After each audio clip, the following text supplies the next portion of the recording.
श्रम स्वीकृति लिनका लागि के डकुमेन्ट आवश्यक पर्छ भन्ने बारेमा आज हामी छलफल गर्न गइरहेका छौँ। श्रम स्वीकृति लिनका लागि विशेष गरी तपाईँको भिसा पेपर चाहियो अनि तपाईँको उहाँको आइडी कार्ड चाहियो र त्यसै गरिकन तपाईँले त्यो कम्पनी चेन्ज गर्नुभएको छ भने कम्पनीसँगको कन्ट्र्याक्ट पेपर र नेपाल एयरपोर्टमा आइसकेपछि एराइभल स्ट्याम्प हानेको फोटोहरू चाहिन्छ।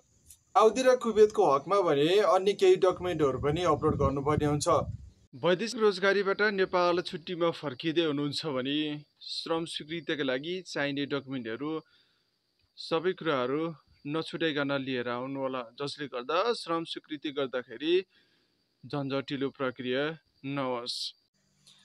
साउदी र कुवेतको हकमा भने आफ्नो आइडी कार्ड सँगसँगै मोबाइल आइडी पनि पेश गर्नुपर्ने हुन्छ। साउदीको हकमा एप्सर र कुवेतको हकमा भने 3वटा पेज भएको मोबाइल आइडी पनि पेश गर्नुपर्ने हुन्छ। यदि श्रम स्वीकृति सम्बन्धी केही समस्या वा केही जिज्ञासा भएमा हाम्रो फेसबुक पेजको प्रोफाइलमा व्हाट्सएप लिङ्क छ, त्यो व्हाट्सएपमा हामीलाई मेसेज गर्न सक्नुहुन्छ।